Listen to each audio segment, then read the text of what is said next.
നിങ്ങൾ ഈ ചാനൽ ദയവ് ചെയ്തു ഒന്ന് സബ്സ്ക്രൈബ് ചെയ്യണേ. വീഡിയോ തുടങ്ങുകയാണ്.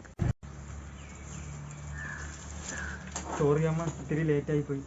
ഞാൻ പറഞ്ഞിരുന്നു, ഇപ്പോഴാണ് വരാൻ പറഞ്ഞത്. ഒരു ജോലിക്കാരനായ കൃത്യസമയത്ത് വരാൻ നോക്കണം, മനസ്സിലായോ? പെട്ടെന്ന് ചെയ്ത് തീർക്കേണ്ടി. ആളെ വിളിക്കുന്നത്. ഹലോ, വന്ന് ചെയ്യുന്നുണ്ട്. എടോ, ആദ്യം ഒരു തൊഴിലാളി കൃത്യസമയത്ത് വിടാൻ നോക്കണം, മനസ്സിലായോ? ഞാൻ താങ്കളെ ഇങ്ങനെയല്ല വിചാരിച്ചിരുന്നു, മനസ്സിലാവുന്നുണ്ടോ? അപ്പോൾ ഇപ്പോൾ ചെയ്യുന്നുണ്ട്. തോന്നിയ പോലെയാണോ നിങ്ങൾ വിടുന്നത്?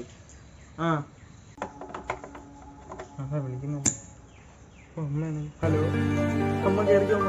ഞാൻ എനിക്ക് ഒഴിവാക്കാൻ പറ്റുന്നൊരു ജോലി കിട്ടിയോണ്ടാണ് അമ്മ. ഞാൻ വരാം. അമ്മ ഓക്കെ, ഞാൻ വരാം. കൂടെ തന്നെ ഉണ്ട്. അമ്മ ഓക്കെ. ഞാൻ വരാം. ഒന്നും കൊണ്ട് പേടിക്കണ്ട. ഓപ്പറേഷനൊക്കെ ഭംഗിയായിട്ട് നടക്കുന്നു. എനിക്ക് ദൈവം സഹായിക്കുന്നു. ശരി, ഞാൻ വരാം. എൻ്റെ അമ്മ ഇവിടെ എനിക്ക് പോകാം.